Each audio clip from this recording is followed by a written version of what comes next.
어떤 왕들은 크고 화려한 건축물을 지어서 자기의 명예를 높이거나 자기의 이름을 기억하도록 그렇게 하는 경우가 있습니다. 그러나 솔로몬은 이 예루살렘 성전을 지은 것이 자기 자신을 위한 것이 아니고 자기와 온 백성들을 위한 것인 것을 알았습니다.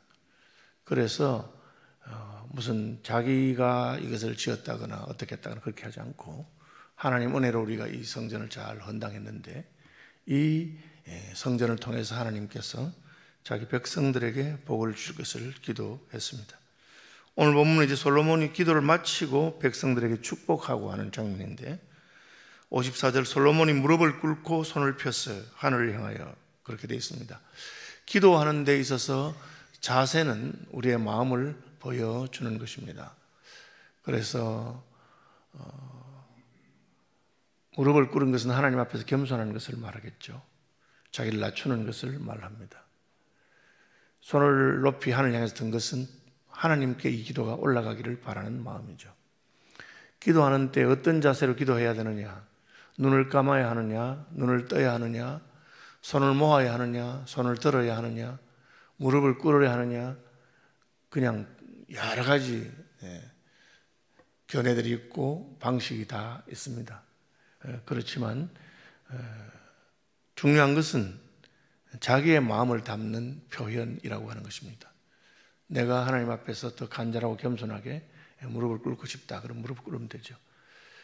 서양의 예배당에는 보면 여러분 앉아있는 그 의자 앞에 무릎을 꿇을 수 있도록 무릎대가 있어요.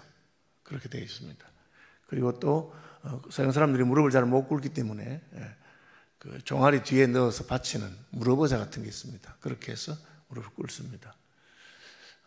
기도에 있어서 자세는 마음의 표현이기 때문에 내 마음을 잘 표현할 수 있는 그렇게 기도하면 됩니다. 그래서 누가 손을 들고 기도한다고 해서 우리가 왜 저렇게 손을 들고 한다든지 누가 무릎을 꿇는다고 해서 왜 꿇는다든지 그렇게 할 필요는 없습니다. 반면에 신약에 가면 예수님께서 바리새인들이 기도하는데 외식하는 식으로 사람들에게 보여주려고 그냥 자세를 잡고 폼을 잡는 것을 보시고는 싫어하셨습니다.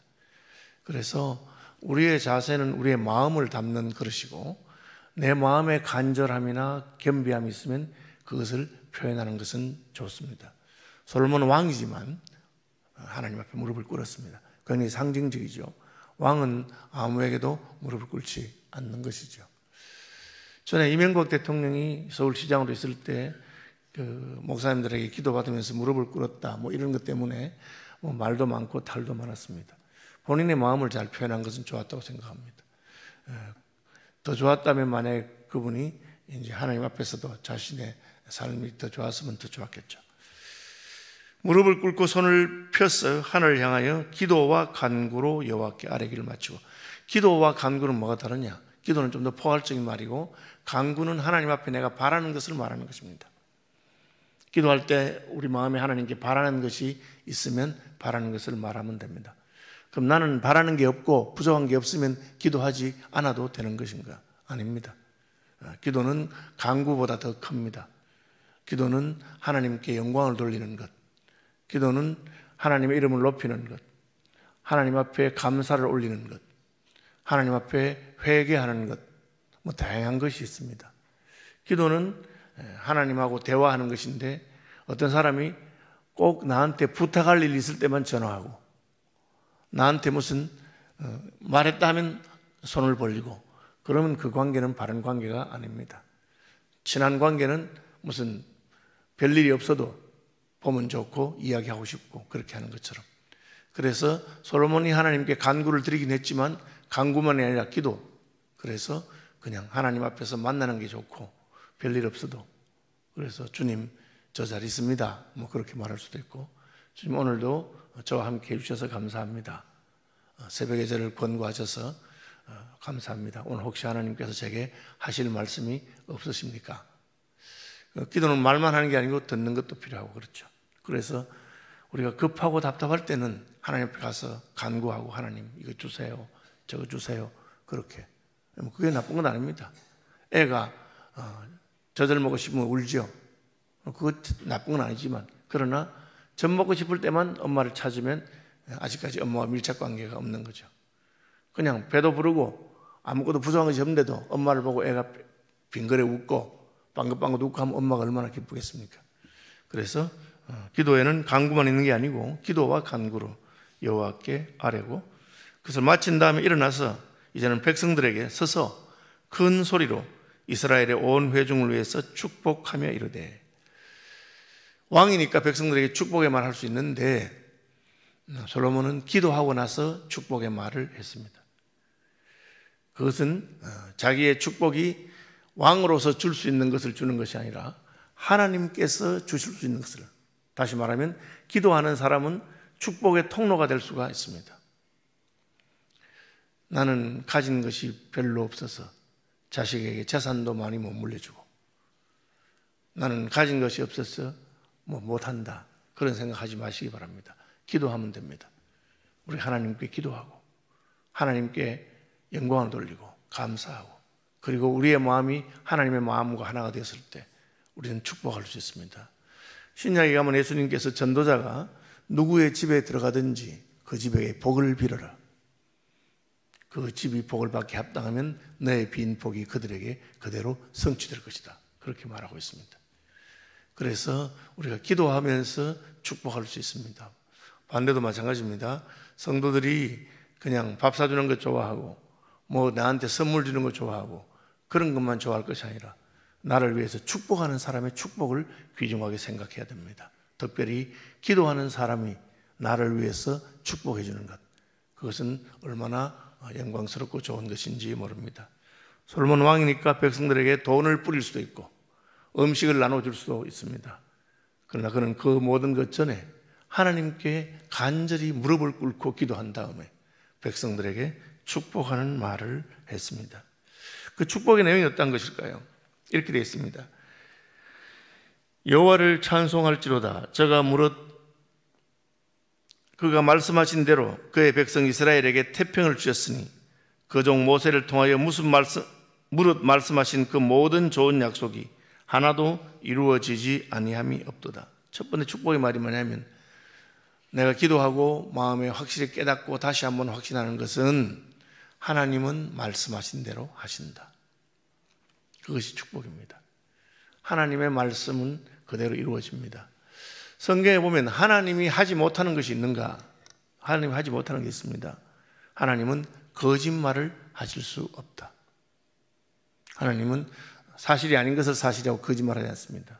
하나님은 약속해놓고 약속을 안 지킬 수 없다. 히브리서는 이 두 가지 변치 못하는 것. 그럼 하나님이 못하시는 게 뭐냐? 신학적으로 말하자면 하나님은 자기의 성품에 모순된 것을 할 수가 없습니다. 이를테면 죄를 짓는다든지 거짓말한다든지, 그것은 하나님의 하나님 되심과 모순되기 때문에 그렇습니다. 그래서 우리는 하나님의 성품에 근거해서 하나님은 말씀하신 그대로 지키시는 분인 것을 압니다. 솔로몬이 그 이야기를 했습니다. 기도하면서 내가 깨닫고 여러분들에게 다시 한번 축복으로 선포하는 것은 우리 하나님은 말씀하시면 그대로 하신다는 겁니다. 왜? 하나님의 의지가 그렇습니다. 말해놓고 마음 변했다, 그런 분이 아니라는 거죠. 이스라엘 백성들에게 태평을 주셨는데 그것은 말씀하신 것, 모세를 통해서 약속하신 그대로. 옛날 이야기잖아요. 모세에게 이스라엘 백성 출애굽하면서 약속의 땅 가나안에서 어떤 복을 주실 건가, 이제 그것이 그대로 이루어졌다 하는 겁니다. 두 번째 복은 우리 하나님 여호와께서 우리 조상들과 함께 계시던 것 같이 우리와 함께 계시옵고 우리를 떠나지 마시오며 버리지 마시옵고. 예수 믿으면 건강을 주신다, 예수 믿으면 물질의 축복을 주신다, 예수 믿으면 성공하게 하신다, 그런 것 때문에 예수를 믿는 사람이 있을 수 있습니다. 인생이 결핍이 있으니까 그 결핍의 충족을 바라고 갈 수 있습니다. 그런데 솔로몬이 깨달은 것은 하나님이 우리에게 주신 복 중에 가장 큰 복은 뭡니까? 그것은 하나님이 우리와 함께 하시는 것이죠. 예수님이 오심으로 이것은 완성되었고 임마누엘, 하나님이 우리와 함께 하시는 것입니다. 예수님이 세상을 떠나시면서 마지막에 하신 약속과 유언도 무엇입니까? 세상 끝날까지 내가 너희와 함께 하겠다. 여러분, 주님과 함께 하는 것이 가장 큰 복입니다. 왜? 예수 안에 모든 것이 있기 때문에 그렇습니다. 하나님과 함께하면 하나님이 다 책임을 집니다. 우리 애들이 어릴 때는 우리 애들은 아빠하고 가면 아빠가 다 모든 것을 지불해주고 다 책임지고 자기들은 돈이 있고 없고 아무 상관이 없습니다. 무엇이든지 마켓에 가면 찝으면 아버지가 지불해준다고 생각했습니다. 그것이 하나님께서 우리와 함께 하시면서 하시는 것입니다. 그 다음 솔로몬은 백성들의 마음이 우리의 마음을 주께로 향하여 그의 모든 길로 행하게 하시오며 우리 조상들에게 명령하신 계명과 법도와 율례를 지키게 하시기를 원한다. 왜? 하나님은 말한 대로 하기 때문에 그 계명을 따라서 사는 것이 복된 것입니다. 그럼 어떻게 하면 계명을 따라서 살 수 있느냐?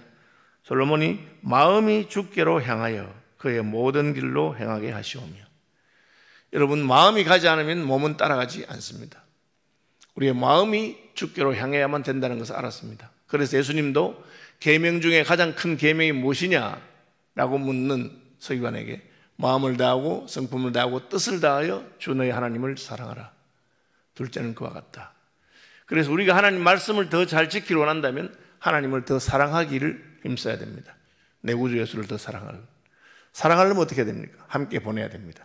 함께 시간을 보내고 주님과 기도하고 주님과 예배하고 또 주님 말씀을 듣고 그것이 우리 하나님을 더 사랑하는 방식이 됩니다.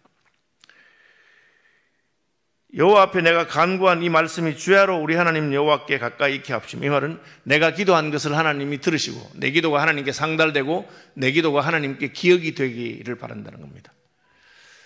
저는 부모님이 일찍 세상을 떠나셨는데 부모님 두 분은 기도하는 분이었습니다. 저희 온 교회가 저희 아버님과 저희 어머님은 기도하는 사람이라는 것을 알고 있었습니다. 부모님 돌아가셔서 저는 막막했는데 제가 소년 가장으로서 동생을 돌보는데 무슨 문제만 있으면 하나님께서 도우시는 것을 제가 많이 느꼈습니다. 처음에는 왜 그랬는지 몰랐습니다. 저희 믿음이 더 들어가면서 깨달은 건 우리 아버지와 우리 어머님이 살아계시면서 늘 자녀를 위해서 기도하신 그 기도가 응답이 되는구나. 그 기도가 하나님 앞에 상달이 되었고 하나님 앞에 기억하신 바가 되었구나. 저는 그런 생각을 많이 했습니다.